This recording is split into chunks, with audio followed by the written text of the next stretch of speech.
mesmo. Esse é um dos últimos cultos que estamos fazendo, porque eles conheciam a palavra e no sonho eles diziam assim: porque daqui a pouco o anticristo vai aparecer, e quando ele aparecer, não vai permitir mais ter culto, não vai permitir mais buscar a Deus, e a perseguição ela vai começar contra nós que ficamos. Eu vejo esse sonho como se fosse uma visão real do que vai acontecer no futuro.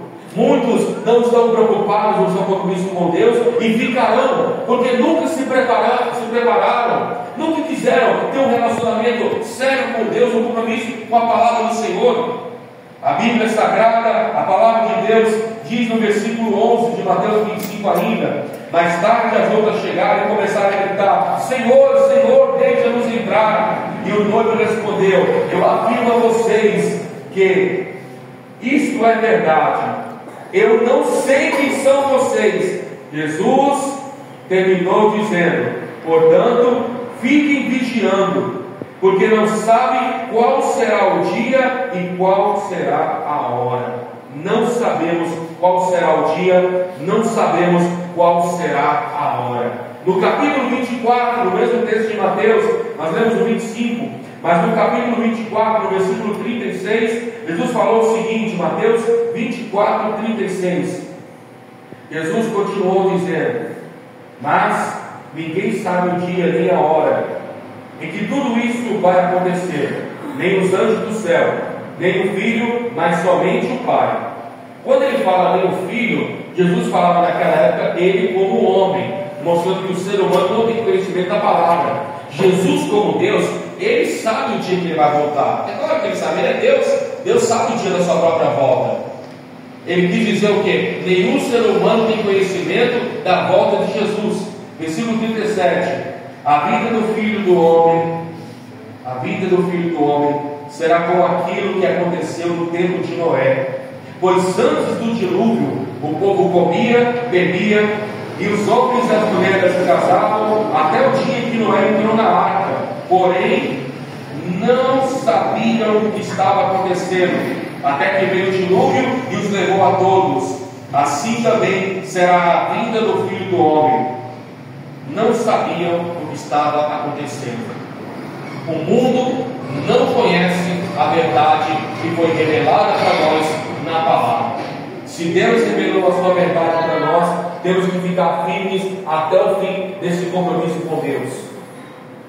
E o texto fala no versículo 48: naquele dia, 2 homens estarão trabalhando na fazenda, um será levado e o outro será deixado. 2 mulheres estarão moendo no moinho de trigo, uma será levada e a outra será deixada.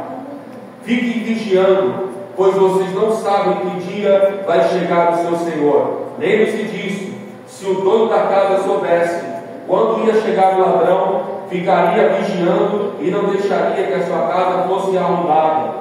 Por isso vocês também fiquem vigiando, pois o Filho do Homem chegará na hora em que vocês não estiverem esperando. Jesus vai voltar num dia em que ninguém estiver esperando, que ninguém estiver preocupado com isso. Poderá ser a qualquer momento. Nós estamos vendo as guerras, estamos vendo o aumento da violência, estamos vendo as doenças, estamos vendo tudo que o mundo está mostrando, tudo mostrando que Jesus está às portas. Então, meus irmãos e irmãs, estejamos preparados, porque a qualquer momento Ele vai voltar. A nossa aliança tem que estar firme com Ele, renovada com Ele. Deus ainda está ecoando a sua voz, Ele ainda está ecoando a sua voz sobre cada um de nós, sobre a cidade toda, chamando: venham para mim, venham para mim. Jesus está trazendo, está convocando as pessoas, mas nem todos querem ouvir. Existe uma parábola, irmãos, que fala exatamente sobre isso. Eu vou finalizar com esse texto, Mateus capítulo 22, versículo de número 1. Nós lemos no capítulo 24, vamos finalizar no capítulo 22, versículo 1. Mateus capítulo 22, versículo de número 1. A parábola das bodas. Na minha Bíblia está a festa de casamento, 22, versículo 1. De novo, Jesus usou parábolas para falar ao povo, e ele disse: o reino dos céus é como um rei que preparou uma festa de casamento para o seu filho. Depois mandou os empregados chamarem os seus convidados, mas eles não quiseram vir. Então mandou outros empregados com o seguinte recado: digam aos convidados que tudo está preparado para a festa. Já matei os bezerros, os bois gordos, e tudo está pronto, que venham à festa. Mas os convidados não se importaram com o convite e foram tratar dos seus negócios. Um foi para a sua fazenda, outro foi para o seu armazém. Outros agarraram os empregados, bateram neles e mataram. O rei ficou com tanta raiva que mandou matar aqueles assassinos e queimar a cidade deles. Depois chamou os seus empregados e disse: a minha festa de casamento está pronta, mas os convidados não a mereciam. Na sua Bíblia está: não eram dignos. Agora vão pelas ruas e convidem todas as pessoas que vocês encontrarem. Então os empregados saíram pelas ruas, reuniram todos que puderam encontrar, tanto os bons como os maus.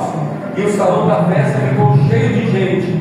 Então o rei entrou para ver os convidados e notou um homem que não estava usando roupas de festa. E perguntou: amigo, como é que você entrou aqui com essas vestes nessa festa? Mas o homem não respondeu nada. Então o rei disse aos empregados: amarrem de pés e mãos as mãos deste homem e o joguem fora da escuridão. Ali ele vai chorar e ranger de dentes de desespero.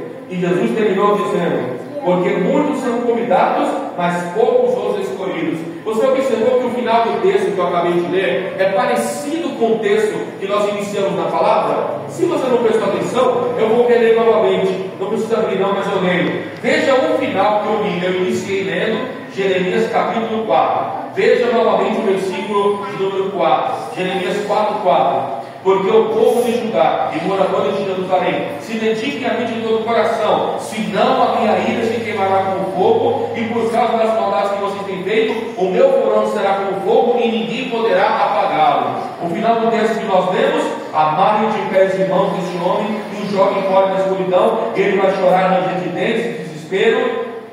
Ou seja, tanto Jeremias como Mateus, que nós lemos 22, ambos falam da salvação, falam do inferno, falam da vida eterna.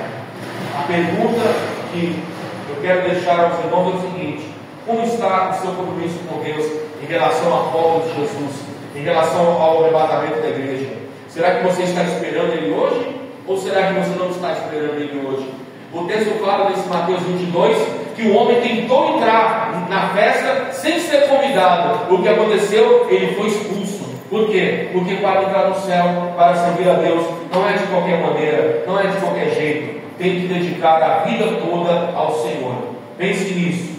Jesus, Ele vai voltar. E nós temos que estar preparados hoje, temos que estar preparados amanhã, temos que estar preparados depois de amanhã também. Não podemos nunca deixar de estarmos preparados. Sempre preparados. 24 horas preparados. Não é para você viver uma vida sem atenção a Deus. Não. Esteja preparado. Mas não é uma preparação com medo. Eu estou com medo. Não, não é medo, é prazer. Porque quem espera a volta de Jesus, espera com prazer, espera com alegria no coração, sabendo o que? Jesus vai voltar para me levar. Eu vou para o céu. Irmãos, eu não sei se eu sou muito espiritual, se eu sou muito crentão, eu sei lá, vocês me julguem como vocês quiserem, mas eu me alegro tanto quando eu paro para ler Apocalipse no capítulo 22 e eu leio as últimas páginas, no qual fala da nova cidade, no qual fala do céu, no qual fala daquele rio da vida, no qual fala da saúde para as nações. Irmãos, eu fico tão feliz quando eu leio aqueles textos no final do livro de Apocalipse, porque eu sei que o final de Apocalipse mostra o lugar para onde os salvos vão. Os salvos, eles irão para o céu, eles estarão com Jesus na eternidade, mas os perdidos primeiro sofrerão aqui na grande tribulação, que não subirão no arrebatamento. E o pior de tudo, além da grande tribulação, é o inferno. E depois do inferno, a Bíblia chama aquele lugar de sofrimento eterno de lago de fogo e enxofre. Não, meus irmãos, estejamos preparados. Se Jesus voltar hoje, se a trombeta de Deus voltar hoje, esteja preparado. Amanhã prepare-se. As tentações querem nos tirar da presença de Deus. O diabo usa coisas para nos enfraquecer na fé, para nos desanimar, para nós ficarmos com raiva, para nós perdermos a nossa paz, porque o objetivo do diabo é tirar você do foco do céu. Não, meus irmãos, não vamos perder o foco do céu. porque Jesus quer que você esteja firme com Ele até o fim. Não importa as tentações, não importa as lutas, fica firme no teu chamado com Deus. Amém?